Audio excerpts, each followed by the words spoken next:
क्या आपने कभी स्टॉक मार्केट में पैसा लगाने के बारे में सोचा था, लेकिन ज़्यादा नॉलेज न होने के कारण आपने कभी रिस्क नहीं लिया। लेकिन अगर आपसे कहा जाए कि इन्वेस्टमेंट की नॉलेज के बगैर ही आप अपने पैसे को इन्वेस्ट कर सकते हैं, इसके साथ ही बहुत सारे पैसे भी कमा सकते हैं। इन्वेस्टमेंट की जानने के लिए आपको इस ऑडियो बुक को अवश्य सुनना चाहिए। इंटेलिजेंट इन्वेस्टर बुक को दुनिया के जितने भी बड़े बड़े और बेहतरीन इन्वेस्टर हैं, उन सभी ने इसको ज़रूर पढ़ा है। वॉरेन बफेट ने तो यहाँ तक कह दिया कि उनकी जितनी भी सक्सेस है वो सारा सक्सेस का क्रेडिट इस बुक को देना चाहते हैं। इसको इन्वेस्टिंग की दुनिया में बाइबल ऑफ इन्वेस्टिंग भी कहा जाता है, यानी यह एक तरह का इन्वेस्टिंग से संबंधित महान ग्रंथ भी है। इन्वेस्टर इस बुक को बेंजामिन ग्राहम ने लिखा था। इसको सबसे पहले 1949 में पब्लिश किया गया। ग्राहम एक अमेरिकन इकोनॉमिस्ट और प्रोफेशनल इन्वेस्टर थे। ग्राहम को ही सबसे पहले वैल्यू इन्वेस्टिंग करने वाला इंसान माना जाता है। वॉरेन बफेट जो कि बहुत फेमस इन्वेस्टर हैं, ग्राहम को इन्वेस्टमेंट को समझाने का सारा श्रेय देते हैं। उनको अपना जिंदगी में पिता के बाद दूसरा सबसे प्रभावशाली व्यक्ति बताते हैं। इससे आपको पता चलेगा कि बहुत कम मेहनत और कम क्षमता के साथ भी एक बेहतरीन रिजल्ट पाया जा सकता है। एक सक्सेसफुल इन्वेस्टमेंटिंग के लिए आपको किसी फैंसी डिग्री, हाई क्वालिटी या फिर लक की ज़रूरत नहीं है। आपको बस इन्वेस्टिंग की बेसिक नॉलेज एवं इन्वेस्टमेंट स्ट्रेटजी और अपने इमोशंस को कंट्रोल करना आना चाहिए। अगर आप यह चीज़ करते हो तो आप इस जिले स्टॉक मार्केट से बहुत अच्छा प्रॉफिट कमा सकते हैं। डेफिनेशन ऑफ इन्वेस्टमेंट हमेशा अधिकतर लोग समझते हैं कि कोई भी चीज़ खरीद लो, फिर उसे 2 साल, 5 साल या 10 साल तक रखे हो, वह इन्वेस्टमेंट होती है, जबकि यह इन्वेस्टमेंट बिल्कुल नहीं होता है। ग्राहम ने सजेस्ट किया कि क्या है इन्वेस्टमेंट में 3 चीज़ों का होना बहुत ज़रूरी होता है। अगर ये 3 चीज़ें नहीं हैं तो आप इन्वेस्टिंग नहीं बल्कि गैम्बलिंग कर रहे हो। ये 3 चीज़ें इस प्रकार हैं। नंबर 1, आप किसी भी चीज़ में इन्वेस्ट कर रहे हैं तो उसके पीछे कुछ कारण होने चाहिए। आपकी एक दी पर एनालिसिस होनी चाहिए। एनालिसिस करे बगैर आप कुछ भी कर रहे हैं तो वह इन्वेस्टिंग नहीं है। Number 2, safety of principal. जो पैसा आप लगा रहे हैं वह पैसा सुरक्षित होना चाहिए। ऐसी बात उस इन्वेस्टिंग प्रोसेस में होनी चाहिए जहाँ तक प्राइस तो रोज़ ही लक्षित होते हैं, लेकिन साल 6 महीने को देखें तो आप लॉस नहीं होना चाहिए। मतलब आप जो पैसा लगा रहे हैं वह सिर्फ होना चाहिए। नंबर 3,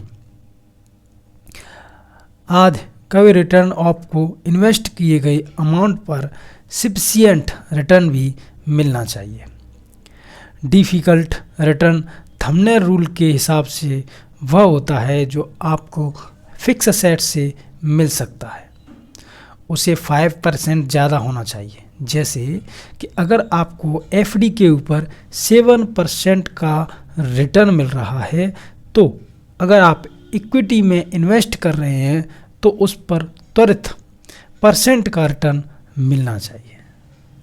अगर ये 3 चीज़ें आपके इन्वेस्टमेंट में शामिल हैं तो इसे ही सही इन्वेस्टमेंट कहा जा सकता है। अगर ये तीनों चीज़ें नहीं हैं तो फेस पेक इलेक्शन या फिर गैम्बलिंग बोला जाता है, जिसमें आप तुक्का मार रहे हैं कि मैंने इस कंपनी का शेयर ले लिया, शायद यह शेयर चल जाए। Concept of mister market Benjamin Graham का कहना है, बाजार तो आपको रोज शेयर के भाव पेश करता है। आज यह चीज़ वह 100 में ले लो तो कभी बोलता है 100, तो कभी दृष्टि में। लेकिन इसको उन्होंने मिस्टर मार्केट वाली टर्मिनोलॉजी से शो किया है।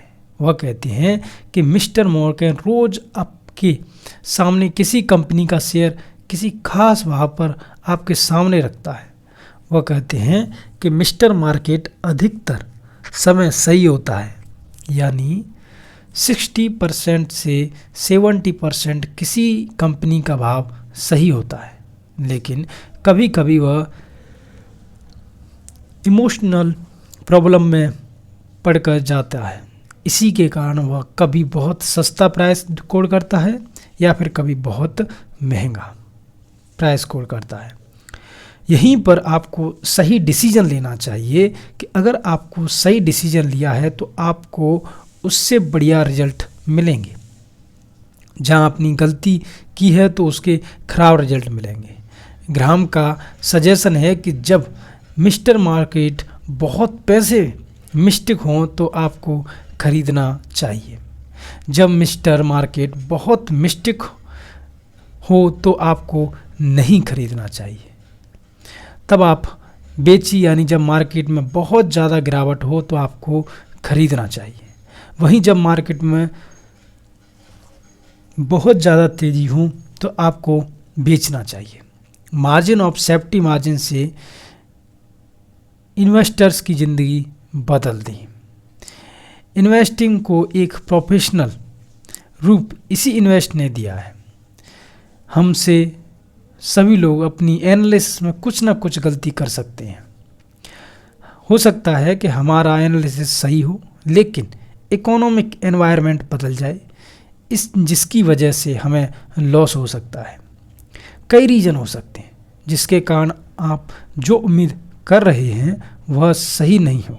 इसीलिए ज़रूरी है कि आप पहले से ही सेफ्टी लेकर चलें।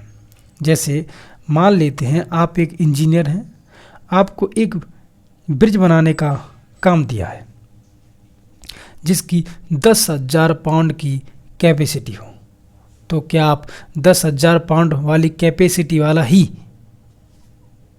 ब्रिज पर बनाएंगे? अगर आपने एक जैकलिन 10,000 पाउंड का ही पुल बना दिया, फिर अगर उस पर 11,000 पाउंड वाला ट्रक निकल जाए तो ब्रिज टूट जाएगा, फिर आपके लिए प्रॉब्लम हो जाएगी। तो हमें मानसिक ऑफ सेफ्टी लेकर चलनी चाहिए। इसलिए हमें 12,000 पाउंड की कैपेसिटी का ब्रिज बनाना चाहिए ताकि आपको सिर्फ की मिल जाए। यही सेफ्टी आपको इन्वेस्ट करते समय भी मिलनी चाहिए। वह तब मिलेगी जब आप किसी भी कंपनी का शेयर उसके शेयर प्राइस से नीचे खरीदें। अगर उसका शेयर प्राइस 100 बनता है तो आपको उसे सदन की थी या फिर 60 में खरीदना चाहिए। जब आप उसे नीचे के भाव पर खरीद रहे हैं, यानी वह 100 की चीज़ को सदन में खरीद रहे हैं, तो जो आपकी तरफ से एनालिसिस में गलती हो सकती है वह यहाँ पर डिस्काउंट हो जाएगा। कंपनी का थोड़ा बहुत बिजनेस जो खराब हो सकता है वो आपको सेफ्टी दे देगा, या ओवरऑल बिजनेस एनवायरनमेंट खराब हो जाए तो यह आपको सेफ्टी मिल जाएगी। इसीलिए हमारे मॉडलिंग ऑफ सेफ्टी का ध्यान रखना चाहिए। इन्वेस्टर बेंजामिन ग्राहम ने इन्वेस्टर्स के कुछ टाइप बताए हैं जो इस प्रकार हैं। डिफेंसिव इन्वेस्टर, यह ऐसे इन्वेस्टर होते हैं जिन्हें लॉस से डर लगता है, जो टाइम नहीं देना चाहते, जो रिसर्च नहीं करना चाहते हैं, इसके साथ ही जो ज़्यादा रिस्क नहीं लेना चाहते। ऐसे इन्वेस्टर को ही डिफेंस इन्वेस्टर कहते हैं। ये इन्वेस्टर्स ऑटो पायलट टाइप के नेचर के होते हैं। वह ऐसा पोर्टफोलियो बनाना चाहते हैं जिसमें वह ऐसे शेयर को रखते हैं जिसमें ज़्यादा सोचने विचारने की ज़रूरत न पड़े। रेगुलेट ट्रैक करने की ज़रूरत न पड़े। ऐसी कंपनियों में निवेश करना चाहते हैं यहाँ इन्वेस्टर्स ज़्यादा इमोशनल होते हैं या फियर ग्रिड जैसी चीज़ों से ज़्यादा डरते हैं। इन्हें एवरेज रिटर्न की प्राप्ति होती है। प्राइसिंग इन्वेस्टर्स यह वह इन्वेस्टर्स होते हैं जो रिस्क लेना चाहते हैं, जो मेहनत करना चाहते हैं, जो रिसर्च के लिए टाइम दे सकते हैं। ऐसे इन्वेस्टर को खुद पर काफ़ी भरोसा होता है। उसे लगता है कि वह अच्छी रिसर्च कर रहा है, वह खुद पर कॉन्फिडेंस रहता है। ग्राहम कहते हैं अगर लॉन्ग टर्म की बात करें तो ऐसे इन्वेस्टर ज़्यादा रिटर्न्स बनाते हैं। वहीं ये इन्वेस्टर्स डिफेंसिव इन्वेस्टर्स की तरह का पोर्टफोलियो पसंद नहीं करते। ये इन्वेस्टर्स डिसीजन मेकिंग पोर्टफोलियो को पसंद करते हैं। यह इन्वेस्टर्स इमोशनल नहीं होते बल्कि इंटेलेक्चुअल होते हैं। यह नॉलेज और इंटेलिजेंस पर भरोसा रखते हैं। इनमें पेशेंस होता है। इन इन्वेस्टर्स को एवरेज से ज़्यादा रिटर्न में उल्टे हैं हाइब्रिड इन्वेस्टर प्रोसेसिंग और डिफेंसिव इन्वेस्टर्स के बीच एक और इन्वेस्टर भी हो सकता है जिसे हाइब्रिड इन्वेस्टर्स कहते हैं। यह वह लोग होते हैं जो डिफेंसिव के साथ इंटरप्राइजेज भी होते हैं। यह दरअसल उस कैटेगरी के लोग होते हैं जो रिसर्च में टाइम खर्च नहीं करना चाहते या फिर उनको रिसर्च करने की नॉलेज ही नहीं होती। किसी सही व्यक्ति की एडवाइस लेने के लिए पैसा भी खर्च करना नहीं चाहते। ऐसे लोग टीवी पर या फिर सोशल मीडिया पर सुनकर अपना इन्वेस्टमेंट करते हैं। ऐसे लोगों को हमेशा बिलो एवरेज रिटर्न मिलता है। ज़्यादातर समय वह लॉस में ही रहते हैं। ग्राहम स्टेज देते हैं कि आप हाइब्रिड इन्वेस्टर्स कभी नहीं बने, या तो आप प्रॉपर रिसर्च कीजिए, नहीं कर सकते तो डिफेंसिव इन्वेस्टर्स की स्ट्रेटजी को फॉलो कीजिए। 5 star yeast maxima returns Graham ने यहाँ पर इन्वेस्टमेंट की 5 स्ट्रेटजी दी है जिन्हें आप अपनी नेचर के हिसाब से फॉलो कर सकते हैं। इसे फॉलो करने से आप अच्छे रिटर्न भी हासिल कर सकते हैं। First strategy investor defensive investors को यहाँ मिनिमम एफर्ट की ज़रूरत होती है। न तो यहाँ पर कोई रिसर्च करनी है, ज़्यादा दिमाग लगाना है, न ज़्यादा टाइम खर्च करना है। यहाँ पर आप केवल डिफेंस इंडेक्स फंड में इन्वेस्ट करना चाहिए। इंडेक्स फंड से मतलब है कि आप निफ्टी बेस्ट या बैंक बेस्ट फंड ले सकते हैं। यहाँ पर आपको रिटर्न्स भी एवरेज के करीब ही मिलेंगे, या यूं कहें तो जैसे इंडेक्स चलेगा वैसे ही आपको रिटर्न्स मिलेंगे। यह मिनिमम एफर्ट वाली स्ट्रेटजी है। यहाँ आपको मेहनत बिल्कुल भी नहीं करनी, बस आपको इंडेक्स फंड में इन्वेस्ट करना है। सेकंड स्ट्रेटजी, इस स्ट्रेटजी में आपको थोड़ी मेहनत करनी है। यह भी डिफेंसिव इन्वेस्टर्स के लिए ही है। इसमें ग्रहण करते हैं कि आपको ऐसी कंपनी में इन्वेस्ट करने कीजिए जिसका कम से कम रेवेन्यू $500 मिलियन का हो। अगर इससे कम रेवेन्यू है तो इन्वेस्ट मत कीजिए। उस कंपनी के पास करंट लायबिलिटी के 2 गुने करंट से होने चाहिए। कंपनी डी की लॉन्ग टर्म बॉलिंग उसके नेट करंट औसत से कम होनी चाहिए। अपनी पिछले 10 साल से लगातार प्रॉफिटेबल होनी चाहिए। ऐसा न हो कि वह बीच के एक आधा साल लॉस में रही हो। वह कंपनी पिछले 10 साल से लगातार डिविडेंड पेश कर रही हो। इस कंपनी को आपको ऐसे देखना चाहिए जिसके साथ ही वह कंपनी ऐसी होनी चाहिए जो आप अपना मिनिमम EPS 10 साल के आधार पर 1/3 वहाँ लेनी हो, यानी 10 साल के अंदर कथित रेट 35% की ग्रोथ दे देती हो।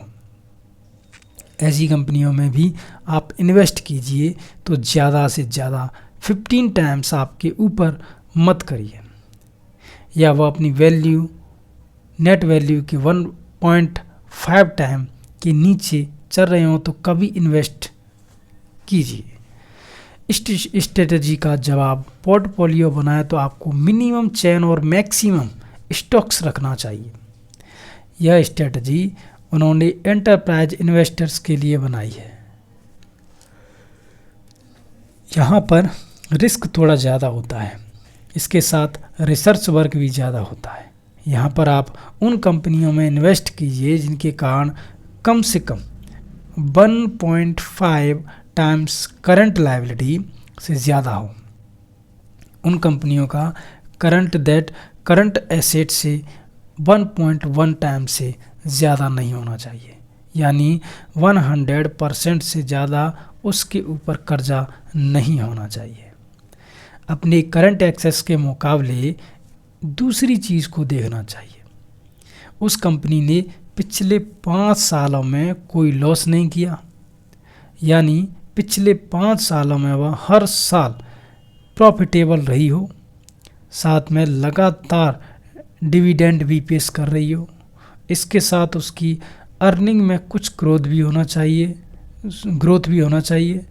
कंपनीज के स्टॉक्स आपको उसके सिक्स्थ सेंस का 1.2 टाइम से ज़्यादा नहीं लेना चाहिए, यानी उसका जितना फिक्चर सच है उसके मुकाबले उसको 1.2 से। इन्वेस्टिंग है सिचुअल इन्वेस्टिंग वाली स्ट्रेटजी है। यहाँ पर आपको रेगुलर रिसर्च नहीं करनी चाहिए, बस कुछ सिचुअल्स पर नज़र रखनी है। ऐसी सिचुएशन जिसके किसी भी छोटी कंपनी को कोई बड़ी कंपनी खरीद रही है, ऐसी डील जनरल प्रीमियम प्राइस पर होती है, तो ऐसे में छोटी कंपनी के शेयर्स अक्सर बढ़ते हैं। तब आप ऐसी छोटी कंपनियों के शेयर ले सकते हैं। कोई ऐसी कंपनी जो किसी लीगल ट्रबल में फंसी हो, किसी ऐसी कानूनी समस्या में जो कि टेम्परेरी हो, जो स्टॉक हो सकती है, ऐसी कंपनी के स्टॉक्स भी आप ले सकते हैं। ऐसी कंपनी जो स्नैप यानी कि वैल्यू अनलॉकिंग कर रही हो, सब्सिडरी कंपनी को लिस्ट कराकर ऐसी सिचुएशन में भी आप इन्वेस्ट कर सकते हैं। ग्राहम कहते हैं कि आपको सिचुएशनल इन्वेस्टिंग करनी चाहिए। आपके मैक्सिमम स्टॉक्स 2 से 4 होने चाहिए। इस स्ट्रेटजी को आपको अकेले फॉलो नहीं करना चाहिए, यानी कि आप सिर्फ सिचुएशनल स्टॉक ही लें, ऐसा आपको नहीं करना है।